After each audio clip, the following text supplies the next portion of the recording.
Haven's POV. Are you sure about this? I asked Imogen as I stood in front of the full-length mirror in the bathroom of her penthouse apartment. About what? She asked back, leaning closer to the mirror to put on her red lipstick.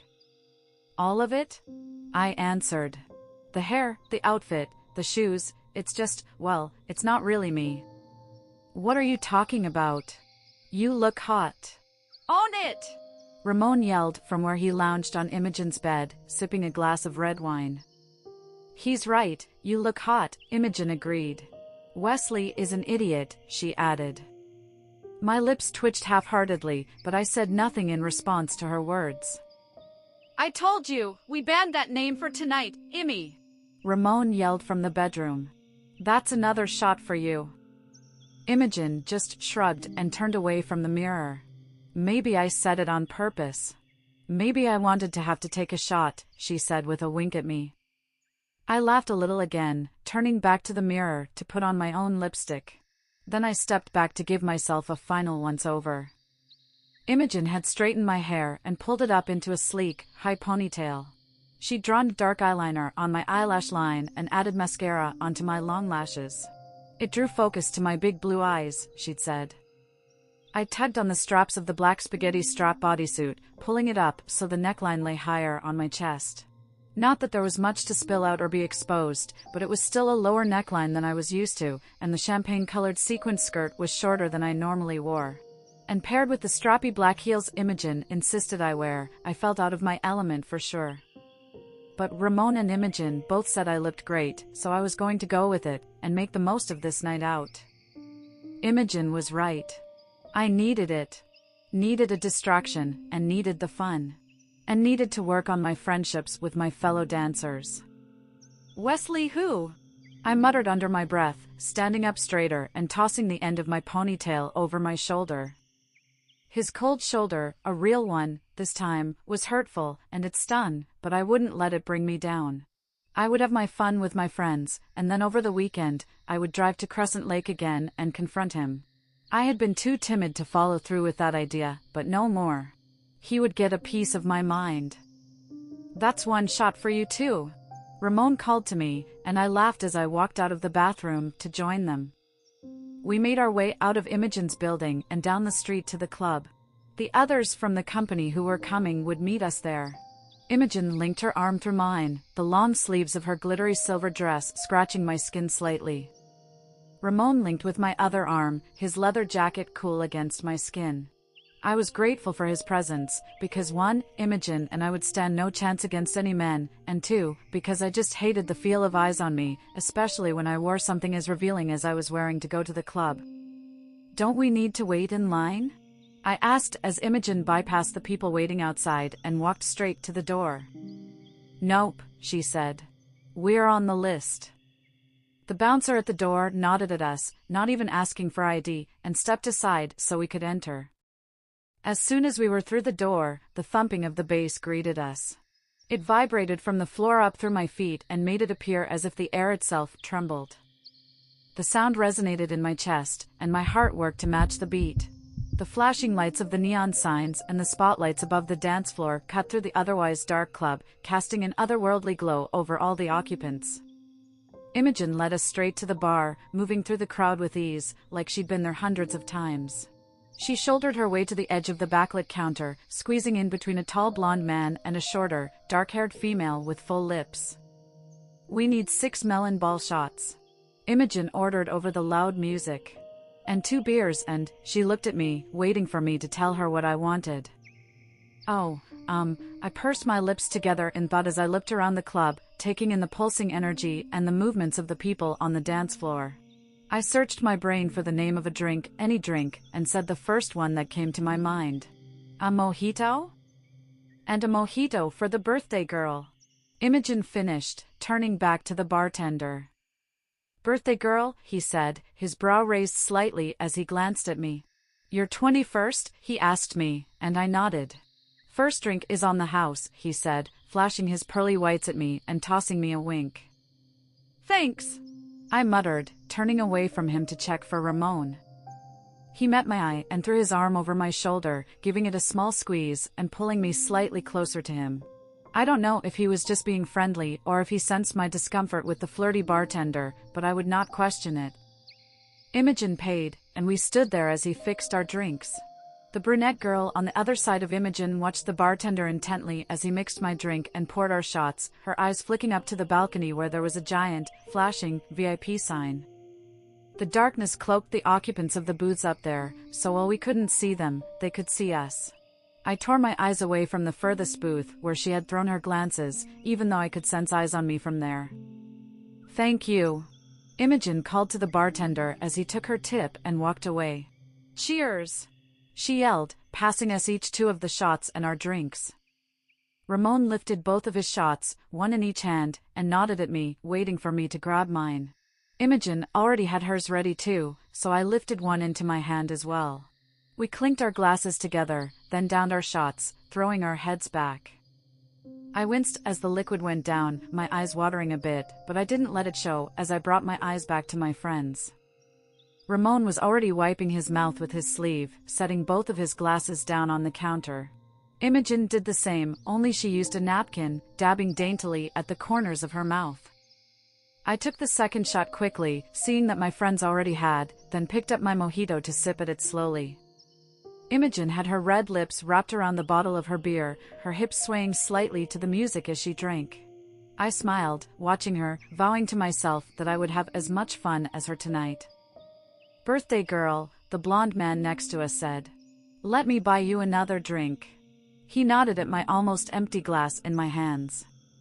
I hesitated, looking over my shoulder at Imogen. I didn't know how to navigate someone offering to buy me a drink. I'd never been to a club, and I wasn't really a huge drinker, anyway. "He's harmless," the brunette girl said, taking a swig of her beer. "And you're not his type," she added with a smirk, tossing her hair behind her and revealing her bare neck and shoulders exposed by her red off-the-shoulder dress. "What is his type?" "Male," she chuckled, and my lips twitched.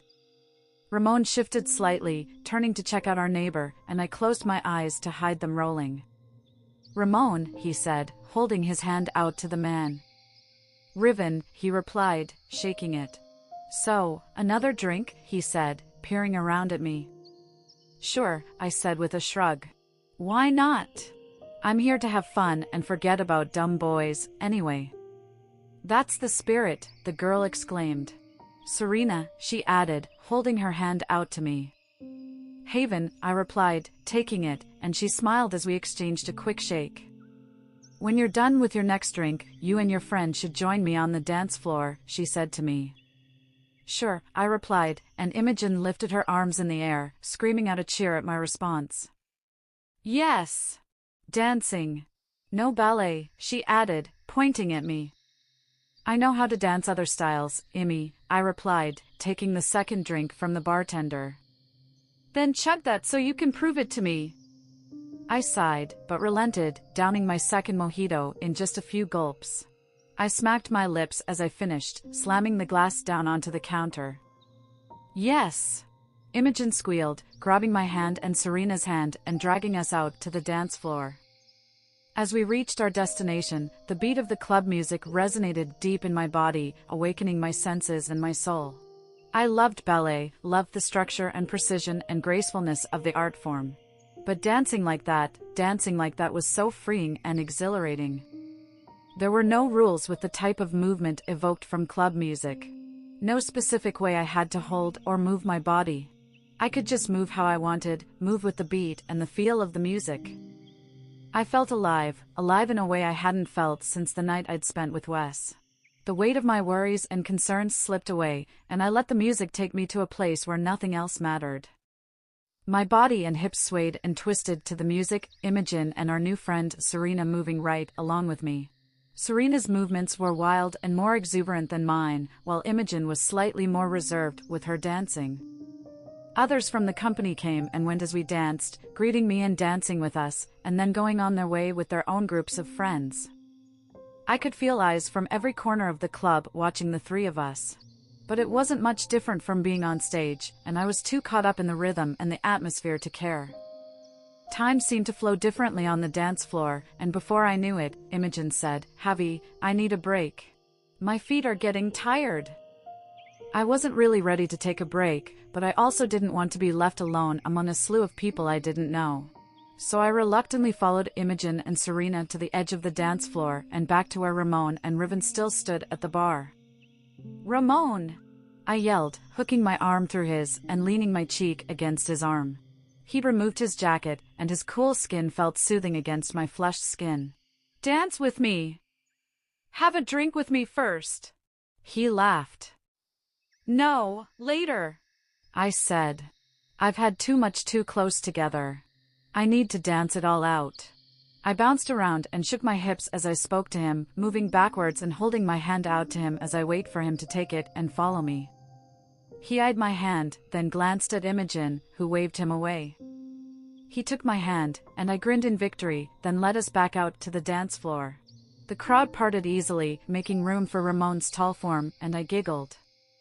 "We should have brought you with us the first time," I told him, and he just shook his head at me. Ramon's presence next to me kept the other men at the club at a respectful distance as we danced together. I hadn't noticed before how they'd been getting closer than necessary, but with him with me, I realized what had been happening when it was just us girls. I lost track of time again as we danced until I felt a heavy gaze on me. People had been watching me all night, but this one felt different, predatory. I moved closer to Ramon, my dancing slowing and eyes scanning the club, trying to find the source of the stare that made me uncomfortable. Ramon picked up on my cues and wrapped his arm around my waist, pulling me into his body, his hand on my lower back in a subtle gesture that told others to back off. "Thanks," I whispered as we kept dancing, and he just nodded and gave me a tight smile before his eyes started scanning the crowd and the club. "Let's go back to the bar," he suggested, his head dipping down to my ear, and I swallowed and took his hand, clinging to it. But before we could reach the bar, the music scratched to a stop and the lights shut off. The power in the club was completely cut. The sounds of screams and shouts and rushing footsteps filled the club, and in the chaos, my hand was wrenched out of Ramon's. I was pulled into the throng of people trying to find an exit. Cell phones were pulled out, screens and flashes turned on to help see better, but all it did was create more chaos, and made it harder for me to tell which direction to go in to get to my friends or the exit. I tried to shove down my panic, but it rose along with everyone else's, making it difficult for me to think straight and keep my head. A hand grabbed mine and pulled me out of the crowd and into a small, dark alcove. I tugged against their hold on me, aware that whoever had grabbed me wasn't one of my companions for the evening, but their grip was too tight. "Let me go!" I cried as they tugged me up against their large muscular body. I tensed as I inhaled, recognizing the harsh scent of the cologne immediately. My eyes widened, and I fought harder, pushing against his chest, but it was futile. He had always been stronger than me, and always used it to his advantage to get me to comply. Never straight-up abuse, but the threat of it was always there, lurking under his actions. Lennox lowered his head to my ear, his hot breath and mouth making me almost gag as he said, "Happy birthday, Haven!" "Lennox!" I replied in a small voice, subconsciously reverting to the timid version of myself he always preferred, even though I was no longer under his thumb. My entire being screamed in protest as he pulled me by my wrist to the back of the alcove and through a door, out into the alley behind the club. I cried out, trying to get the attention of anyone that may be around. But the chaos inside the club was the perfect distraction, and no one seemed to even notice as we exited the building. I fought against his hold, but it was pointless. My panic rose again, and tears threatened to fall, but I didn't let them. I didn't let the panic take hold. His hand left me, and I let out a breath and turned to escape, but my relief was short-lived. He pressed me against the dirty alley wall, his hand wrapped around my throat as tight as he could make it while still letting me take shallow breaths. His ice blue eyes stared at my face, his glare harsh and heavy, worse than I had ever seen it before. His blonde hair was unkempt and a little greasy, adding to the overall feral behavior. And he was pissed.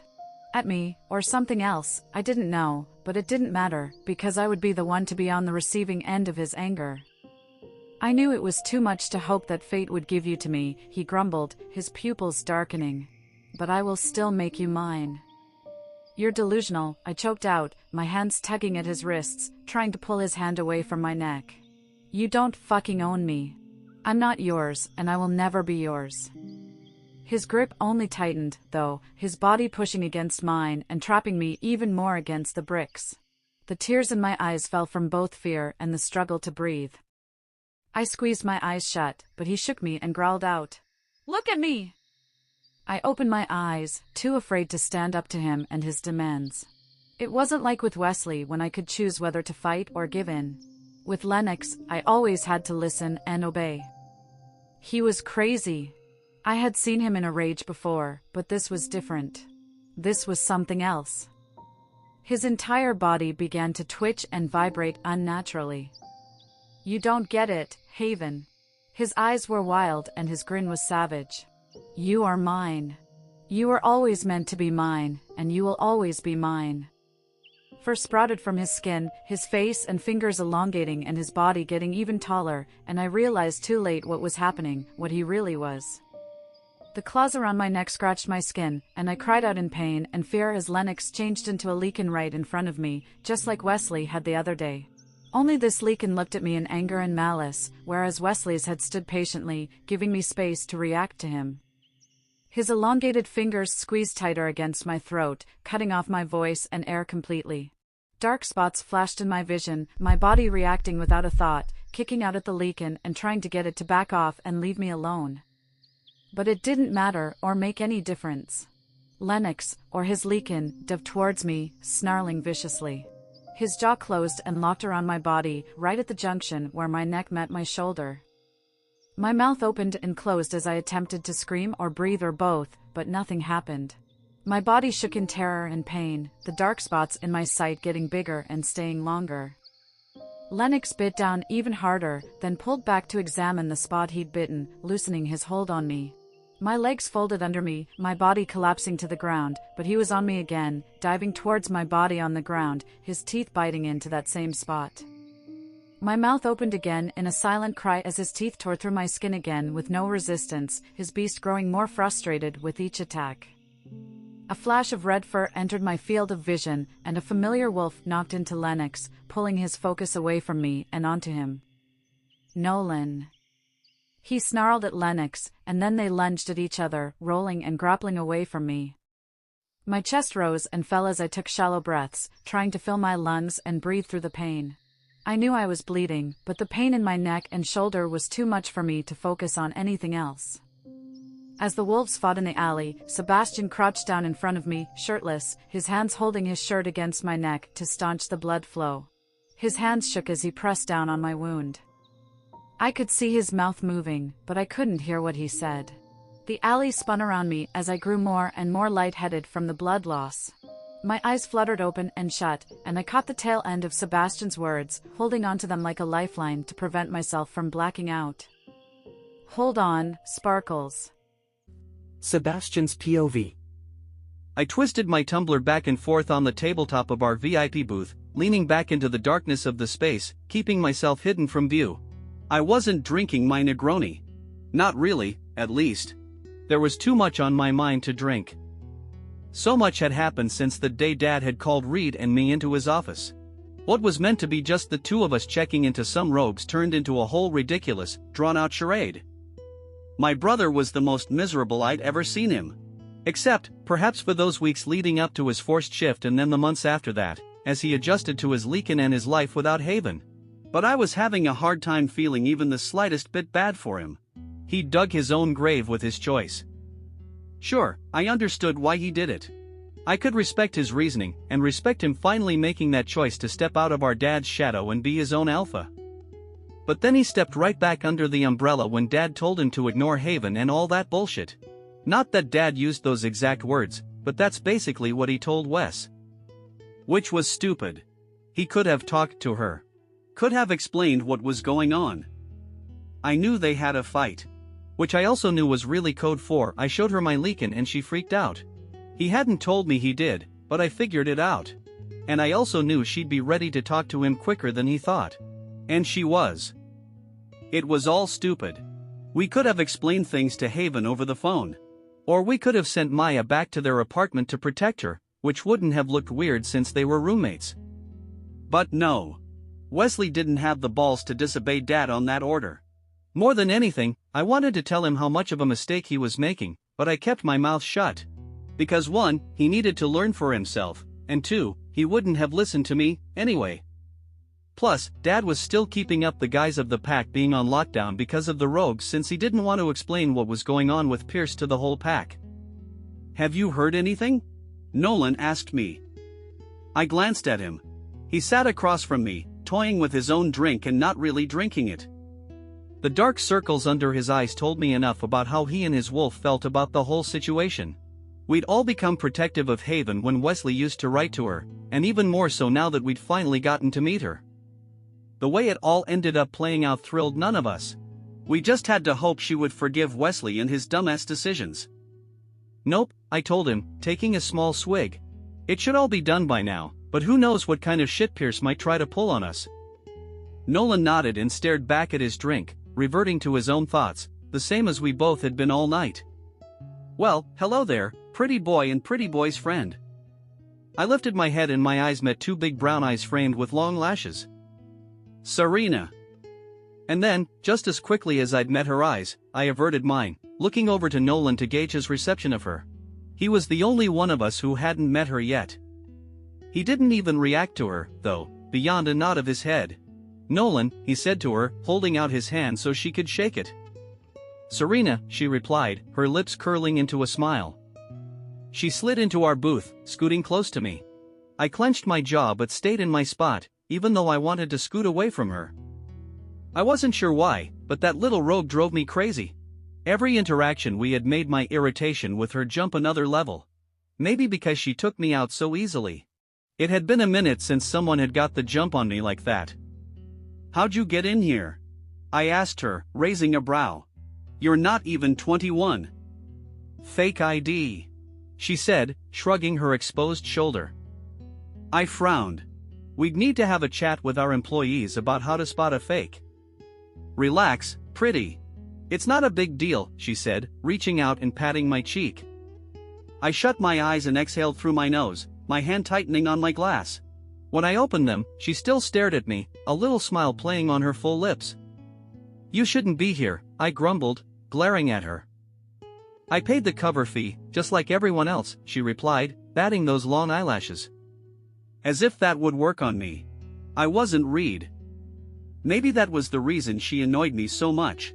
She was literally a female version of Reed. Flirty and touchy and aware of how attractive most everyone found her. "I meant up here. VIP area. It's private," I grunted. "We rented the other booth," she replied. A small growl vibrated in my chest, and I stared at her. She just stared right back, her lips wrapping around the straw of her pink, fruity, girly drink.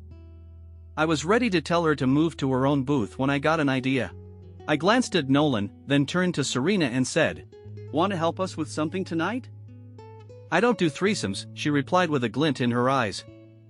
I flinched back, blinked and shook my head at her. "That's not even," she laughed, her chin tilting up to the ceiling and her eyes squeezing shut. I exhaled and pinched the bridge of my nose. "Can you, keep an eye on a friend for us?" She looked between Nolan and I. "Your friend or his?" she asked, turning serious. "My brother's," I told her, and she nodded. "She's coming here with some friends tonight, and I fumbled around for the right words to explain the idiotic thing my brother was pretending to do. "He's otherwise engaged." Nolan barked out a laugh, and I rolled my eyes. That pun was not intended, I mind-blinked him. "But it was a good one," he chuckled. "She's a redhead. She'll be here soon with a blonde and a vampire," I told her, ignoring Nolan. Her brows raised, and I waved her unspoken question away. "He's harmless. He's in the ballet company with her. Can you just try to observe her from down there?" I nodded at the dance floor with my chin. "Or even try to make friends with her or something? We can't let her know we're here." "Sure," Serena shrugged. "Spot me my drinks," she added, batting her lashes again. "They'll be on the house," I ground out between my teeth. "Thanks, pretty boy," she grinned. "I'll see you later." She winked and stood from our booth, leaving her drink behind. She smoothed out her red off-the-shoulder dress as she walked away. I forced myself to look back at my drink instead of watching her walk away like I knew she wanted me to. "She's fun," Nolan smirked after she was gone. Humph. I grunted, frowning and taking a longer swig of my drink. I heard Reed tried to make a move on her. She said she's not his type. Reed's type is female. That's what Reed said too, I told him with a wry chuckle. Haven is here, the bouncer at the door mind-linked Nolan and me, and we both sat up straighter, moving to have a better view of the club while still staying mostly hidden. We watched as Haven entered, watched as she went to the bar and had drinks with her friends. We watched Serena chatting with Haven and watched them dance together in the mass of people on the floor. Our eyes never left them, tracking Haven's every move as she celebrated her birthday. King Malachi, or whoever he sent, is still running late, Nolan said as he checked his phone while Haven was on the dance floor with Ramon. That's not good, I grumbled. They're going to have to stall. I know, Nolan sighed, then put his phone back in his pocket.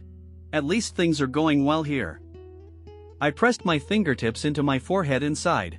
Why would you say? And just like that, the power went out.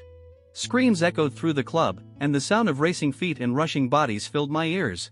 The clubgoers tried using their phones and flashes to help them see, but we didn't need to with our enhanced sight. I jumped to my feet and so did Nolan, both of us on alert.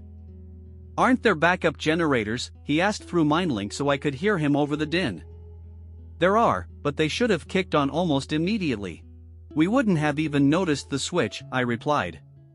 We moved swiftly to the stairs, hopping down them multiple steps at a time. Do you have eyes on her? I asked him. No, he growled. Take the right half, I'll take the left, I told him, moving to make my sweep before he even replied. My eyes never stopped scanning the crowd as I moved through it, trying to find Haven and her friends. The panic level in the club made my leakin growl in my mind, even though he'd been quiet all evening, like he usually was. That was my first clue that something was definitely off. Serena! I called as I saw her little red dress moving through the crowd. Her eyes landed on me, and I grabbed her hand, pulling her close. My hands gripped her shoulders, and I bent low so I could talk to her in her ear. Haven? I asked her, hoping she'd know who I meant even though I'd never said her name. They'd been dancing together, so I assumed Haven introduced herself. Haven't seen her, she replied, pressing her body closer to mine as people jostled her and pushed by to get to the exit. I clenched my jaw as she invaded my space, but focused on the task at hand. If you see her, or any of her friends, get them to my car. The black SUV? I didn't even bother to ask how she knew. I just nodded and then gave her shoulders a squeeze before pushing her along with the crowd. I stared after her until she disappeared back into the throng, standing in place, then let my eyes search the crowd again. She was over here, by the alley door, Nolan linked me. I can smell her scent. How do you know it's hers? I asked him. I just do, he answered. I prayed to Celine he was right, and moved to where he waited for me at the alley door. As soon as I got there, we slammed through the door together and rushed outside. The scene that greeted us in the alley was grisly. An unfamiliar Leakin had Haven pinned on the ground, his canines extended and sinking into Haven's marking spot over and over, so hard it was tearing straight through her skin. Nolan immediately shifted into his wolf, ripping his clothes without a care, and tackled the wolf off of Haven and further into the alley. I removed my button up without undoing the buttons, sending them pinging off the walls and the dumpster, but I didn't care because Haven was more important than my shirt. Her body lay bleeding and crumpled on the ground, and I feared the worst. I knelt next to her on the ground, watching her eyes as they fluttered, and I sighed in relief. She was alive, but I didn't know the extent of the damage done to her, or how much blood she had lost, or how much she could lose before it was too much. I pressed my shirt to her wound, trying to stem the blood flow. We'd need to take her to the Pack Hospital. There was no way we could take her to a human one, they'd ask too many questions and then we have to get the king and witches involved and it would be a whole mess. My hands shook as I held the fabric against her wound. Her eyes still fluttered and her breathing was shallow. Come on, Haven, I murmured, afraid if she passed out, that would be it. Haven, you have to stay with me. Just hold on, Sparkles. That fucker got away, Nolan growled in my mind. I would have gone after him, but I didn't want to leave you vulnerable. I turned to see him trotting back towards me down the alley. Damn it. I sighed. Wes is not going to like that. I think we have bigger things to worry about than that right now. He replied. like getting her back to the pack before she bleeds out.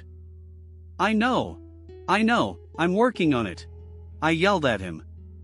We both turned to Haven as I tried to figure out what to do. Her eyes were opened, barely, and she was hanging on, but it was getting more and more difficult for her. I could run with her, I suggested, but Nolan's wolf shook his head. It's too far, Serena's voice said from behind me. I turned to find her standing there with Riven, plus Ramon and Imogen. Oh my god! Imogen screamed as her eyes landed on Haven. Oh my god, you have to get her to the hospital. We're trying, I told her. Get that wolf away from her. She shrieked. He didn't attack her, Alikan did. I yelled. Ramon, can you explain, please? Yep, he replied, then he pulled Imogen to the side and started whispering in her ear, her eyes growing wider and her face growing paler with each second. Here, Serena said, you can't run from here, but you can run from our campsite. She glanced at her friend, then handed me a light purplish-pink gemstone. It was warm to the touch and smelled of incense and smoke. A transport stone. From a witch. How'd you get this? I asked her. The less you know, the better, she said. It will take you to my campsite, and then you can run to your pack's hospital from there, she told me. I reached into my pocket and grabbed my keys, tossing them to her. Take them all to the pack. I'll let the guards know you're coming. I turned back to Haven. I'll need to lift you up, I told her. It might hurt, and I'm sorry, but it's the only way we can get you to the pack in enough time. Her eyes rolled, and her face was pale, but she nodded. I grabbed her, holding her close to my chest as I stood, and she let out a strangled, hoarse whimper. I'm so sorry, Sparkles, I muttered. Nolan whined and nudged her hand with his nose, and I turned to Serena. How many can it take? It will take all three of you, she said, her eyes on Nolan as he continued to nuzzle against Haven. Go, she urged. I nodded and swallowed, then tossed the stone in the air and caught it. The world swirled around us, blurring into a melting pot of colors. Then slowly the colors blended back into place, and we stood off to the left of Serena's campsite. Once the world stopped moving, I tucked Haven in closer to me and took off towards the pack hospital at a full sprint, leaving Nolan behind me as he worked to catch up. Haven continued to tense and whimper in my arms. I hated that she was hurting, but I was also happy that she was making noise at all, because that told me she was still conscious. Hopefully that meant the wound from her attacker wasn't as bad as we thought, but I wasn't taking any chances, and I pushed my body to its limits. I burst through the doors of the pack clinic with a clatter and a shout. The on-duty nurses froze for a moment when they saw me with Haven in my arms, but they quickly broke into action, moving faster than I had ever seen them move. One of them waved me forward, leading me to a room.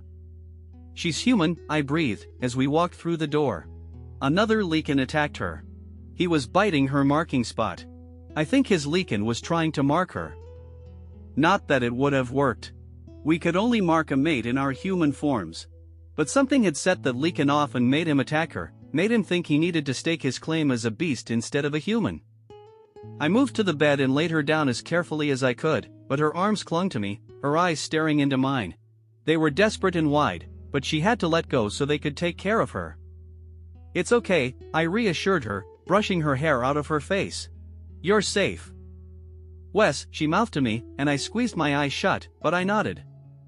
He'll be here, I whispered, opening my eyes again to meet hers. I promise. Her grip on me relaxed, and she let go.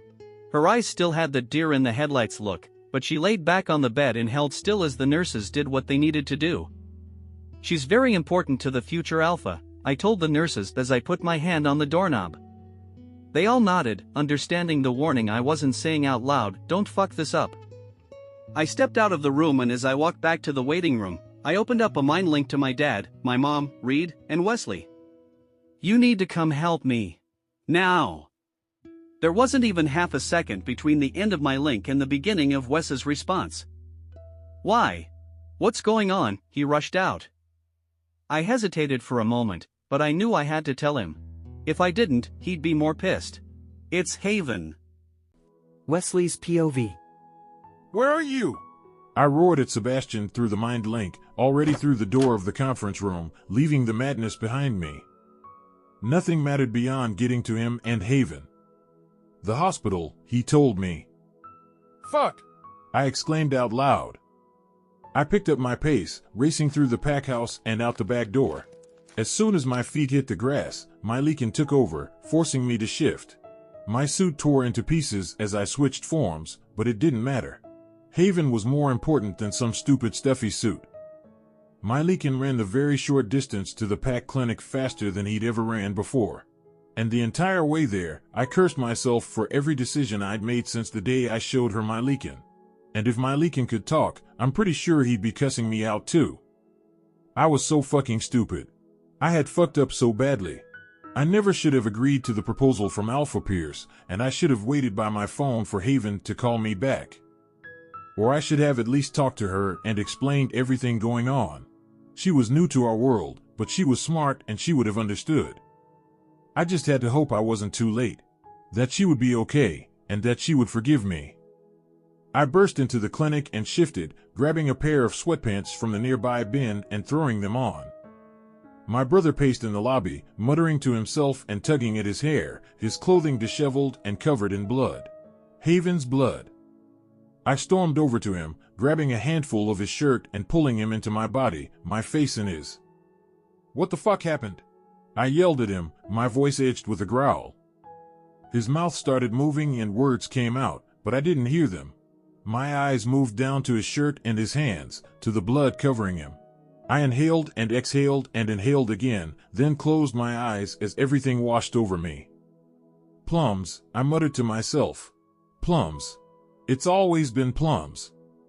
My eyes snapped open, meeting Sebastian's gaze. A flicker of something passed over his face as my words registered in his brain, but I didn't have time to think about his reaction to what I said. I dropped him and turned, following my nose, following the pull that led me to where I needed to be.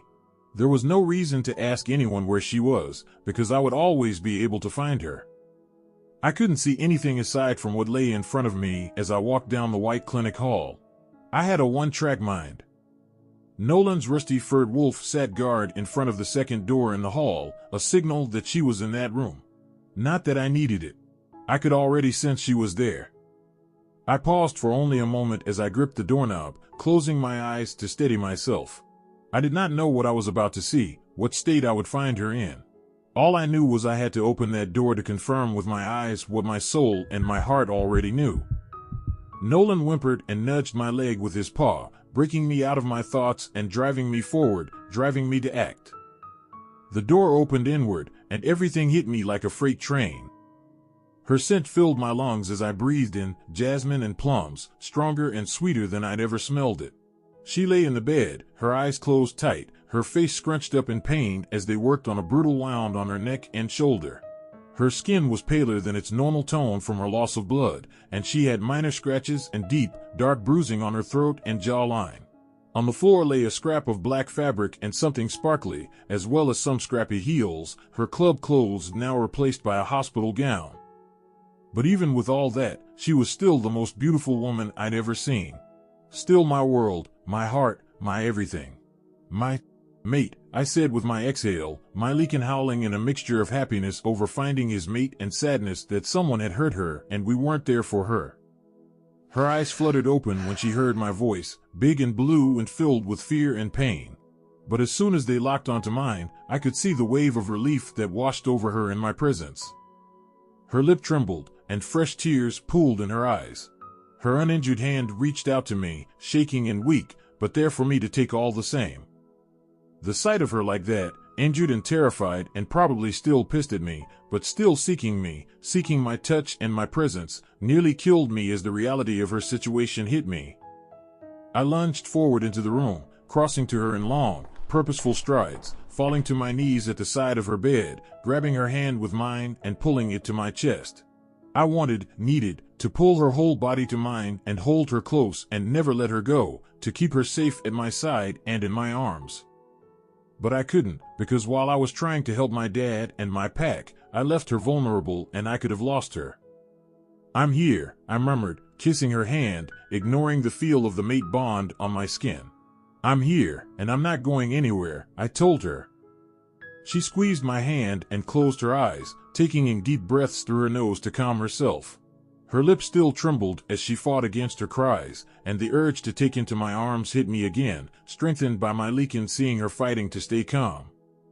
I rose higher on my knees and leaned forward to kiss her forehead and stroke her hair, but my eyes landed on the wound on her neck, and what I saw made my blood boil. The growl I let out started all the way in my feet. It ripped through my body as I stood and stared at the open doorway, at Sebastian and Nolan in his wolf form. My aura didn't just leak out. No, it bubbled up and spilled over like a pot of boiling water, forcing every wolf in the room to bare their neck to me in submission. Even Sebastian lowered his eyes, even though he didn't have to. Why are there teeth marks from another Leakin on my mate's neck? On her marking spot? I yelled. He had her in the alley, Seb said quietly. When we got to her, he was biting into her neck over and over, like his Leakin was trying to mark her. How'd he get her in the alley? How'd you lose her? Blackout, he muttered. It was chaos. I growled again, but not at him. Just in frustration with the situation. The weight of all that had happened settled on my heart, settled into my soul, and all I could think about was how I had once again failed her. My mate. I had failed her so many times. Failed her with my very first letter to her, failed her when I didn't realize soon enough that something was wrong, failed her when she was adopted by those horrible people, and failed her when I agreed to be someone's fake fiancé. She could have died, and it would have been all my fault. Because I failed to protect her. I wanted to tear through the room, wanted to throw things and punch things. I wanted to shift into my Leakin and let him take over and find this asshole, find the man who had dared touch what was ours. But the small, soft, warm hand in mine kept me anchored in the present, reminding me that while that was what I wanted, what I needed was to be with my mate. My sugar plum. The bond between us was already strong. She could already pull me out of a blind rage, and she didn't even know she was doing that. My mind drifted to all the times over the weeks since she'd appeared in Crescent Lake that she'd calmed me with just her touch, and I rubbed my forehead with my fingertips. Stupid. I was so stupid. It was her. It had always been her, and I was just too dense to realize it. Who was he? I asked, and Sebastian shrugged. Lennox, Haven said from behind me, her voice small and hoarse. I whipped my head around to her, just as she swallowed and winced against the pain in her throat. I leaned over her, stroking her hair as I'd meant to before I saw her injury, keeping my hand away from where Dr. Russo and the nurses worked on cleaning and stitching up her wound. Who? I asked her, my thumb rubbing her knuckles where I still held her hand. She swallowed a few more times, her eyes closing with each one as she worked through the pain in her throat. I wouldn't force her to talk anymore after this, because she needed to rest and heal, but I knew she wanted to give me an answer. My ex, she said, her voice almost inaudible. Red flashed across my vision, and I growled again, low and deep, my hand gripping hers tightly. She squeezed it back, and said, Wes. Don't, I whispered, shaking my head. Don't talk, sugar plum. You'll just hurt your voice more. It's okay. I'm okay, I told her. Even though I was far from it. I was livid. Beyond livid. Not only was her ex a shifter too, but he was a Leakin, which meant he had alpha blood. Find him, I ordered Sebastian with a quick glance. Yes, Alpha, he replied, nodding at me, using the title that wasn't really mine yet to show his respect. But then he pressed his lips together as his eyes slid to Haven, pointing at her and saying, Sparkles, you have to get better so you can keep my brother in line. I looked at him again with a glare, but he just winked at me and then scurried out of the room before I could growl at him again. When I turned back to Haven, she had the glint of a laugh in her eyes. Her hand pulled away from mine and she rubbed her thumb over the frown between my eyebrows. Then her hand moved down my face and down my neck to my chest, her eyes tracking the movements, her own frown now marring her features. She pulled her hand away, then put it back, right over my heart, then she said, What is? A grimace of pain cut her words off as the doctor placed stitches on the gash closest to her neck. I snarled at him, my Leakin pushing forward at our mate's pain. I'm sorry, Alpha, but I have to stitch her up. We gave her a local pain medicine, but it might not have kicked in fully yet, Dr. Russo said, apologizing as he continued stitching her wounds. I looked back at my mate, at the determined set of her jaw. She was so brave and so strong, trying to hold in her pain and her tears. "Here, Alpha," a nurse said, pushing a chair close to the bed for me. I sat in it and held Haven's hand, pushing warmth and love to her through the bond. I wasn't sure how much of it she could feel since she was human, but I did it anyway. With a gentle squeeze to her hand, I apologized. "I'm so sorry, Sugar Plum. I should have been there with you. I should have protected you." I brought her hand back up to my mouth, pressing a kiss to it, and then holding it there. My eyes squeezed shut as tears tried to force their way out, but I wouldn't let them fall. Not until the nurses were gone, at least. Her eyes drooped and her breathing evened out, and soon she was asleep, and the nurses were placing the last of the bandages on her now healing wound. The gashes ran deep, but the slices were clean, and by some miracle, her artery hadn't been hit, Dr. Russo told me as he removed his gloves. "It seems Celine was watching out for your mate tonight." "It does look that way," I agreed, keeping my eyes on her finally peaceful face. "I'm sure I don't need to tell you this, but you should stay with her. The bond should help her heal." "It already is," he added. "She will probably have some scarring, since she's human, but the bond is a powerful force. The closer you can be to her, the better, but be mindful of her injury."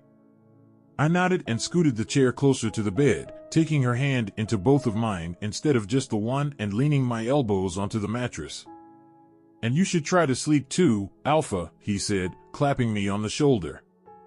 He opened the door, and a smile appeared on his face as his eyes scanned the hallway. "The future Luna is already well loved," he said to me over his shoulder. I rose to my feet and moved to the doorway as he stepped out, and my eyes watered at what I saw. Nolan still sat in wolf form next to the door, proud and tall and ready to defend his Luna. Rachel sat next to him, her hand on his back as she stroked his fur absent-mindedly. My dad and mom held hands as they sat on two chairs across from the door. Reed leaned against the wall with his arms around a crying Maddie, and Maya sat on the floor, biting her nails. Even Nicole and her new mate Alton were there, standing quietly a few paces away from my pack members. I gave them a nod to thank them for their support, then turned to go back into Haven's hospital room. I knew I would need to talk to my dad and find out what happened with Pierce after I ran out of the pack house, but that could wait until later, because my priority at that moment was my mate. I leaned over her and kissed her forehead, letting my lips linger there as I breathed in her jasmine and plum scent. Then I settled back into my chair, taking her hand again as I readied myself for a long night.